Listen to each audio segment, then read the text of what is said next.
Hi friends, how are you? It's car vlog time, yay. It's 10:50 on Monday morning. Some of you know that my husband was laid up for a week, and that has not happened almost ever. He went for an MRI. They found bulging discs, L4, L5, S1, not herniated but bulging. So there's two discs. There's one in between L4 and L5 and one in between L5 and S1. If you don't know what that is, Google it. Anyway, he went snowboarding about 3 weeks ago. As you guys know, he weight trains every day. Well, most of you know that. If you didn't, now you know. He went snowboarding about 3 weeks ago, and then he kept up his routine, but then he changed his leg routine a little bit because he was feeling a little bit of sensation in his low back, so he was being a little easy on himself. And then he did a really intense yoga class where he was doing back bend, body bridge kind of stuff, just putting a lot of flexion and extension in the lower part of the spine. And then later that day he went to karate, and by the next day he was just laid out. Felt so bad. Monday he went to the chiropractor, Tuesday he went to the GP, Wednesday we ended up at the ER for 5 hours. They gave him a Toradol shot, but they did give him a prescription for Valium, and it's not Valium to have fun. It really is just to calm the muscles down because they were in spasm. And it was not in his low back. He had discomfort in his low back, but his pain, the bulk of his pain was actually in his thigh, which for a lot of people who understand anatomy know that can easily stem from the back. There was a lot of inflammation going on in his back. His discs were inflamed, that kind of thing. So anyway, he's better today. He's back at work for the first time today in a week. So I took advantage of that and I went to my kid's school. This is sort of a Scentsy video, but not. I went to my kid's school to pick up envelopes for the fundraiser that I had set up for the 8th grade. It's very, very disappointing because my kids go to a New York City public school. Now, I was doing this fundraiser for the grade above my child. My child is in 7th grade. And so because he's going to be in 8th grade next year, yeah, well, I wanted to start getting involved and to see how the 8th grade functions because I'm planning on starting an 8th grade committee when my kid is in 8th grade. Because in 8th grade, they have really good class trips available because the level of maturity goes up every single year.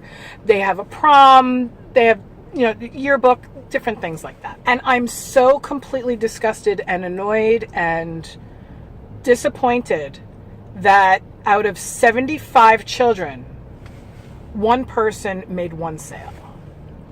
Now, I'm donating my commission, so it's not about money in my pocket. I did everything that I think I should do to make this fundraiser profitable for their class. The fundraiser was not even, geared towards something that is scholastic or academic in any way. It was for their prom, so that they could have extra money for their prom, for DJ and food and all that kind of stuff. Because they're in 8th grade, it does have to be at the school.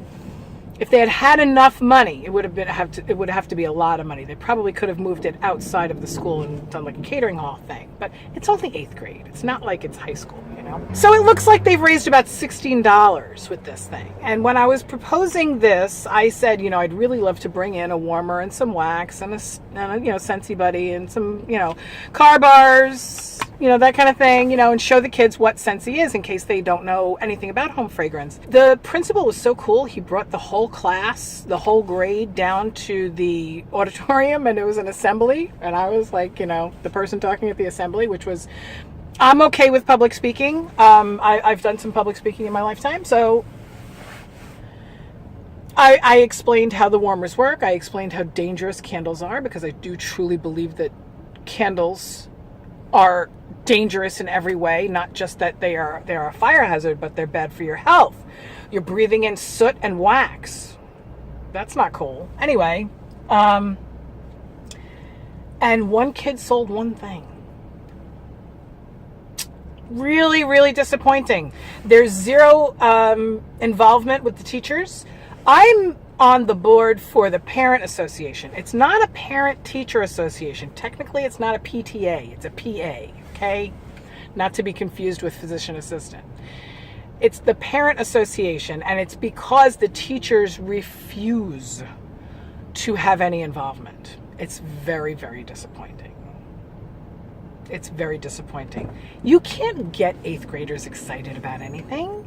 You need involvement with the adults in their lives. lives. Now, these parents probably don't know anything about it, and if they do know about it and they're still not making sales, and that's probably because the parents are completely disassociated with their own children, which is really sad. So I don't mean to, minimize fundraisers that are for causes like cancer or, I don't know, homelessness or anything like that. But this fundraiser wasn't even for something like that. It was for them, so it's just really disappointing. So we're going to extend the fundraiser another week. Hopefully we can get some excitement. I did speak with the parent coordinator, and she's going to make a phone call to all of the 8th grade homes, an automated message that says, make sure you check your kid's backpack and see that there's a fundraising going on. There's a fundraiser going on for your kid's 8th grade prom, and it's the only fundraiser going on. It's the only money that they're going to be raising for this party.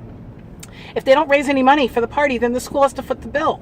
And that's not fair to the school, because the school needs to spend money on education, not proms. We got enough problems in New York City. So anyway, this is sort of like a griping vlog. I'm sorry. But if you have children in schools, can you get involved, please? I am kicking myself in the butt because I did not get involved with my children's school until they were in 3rd and 5th grade.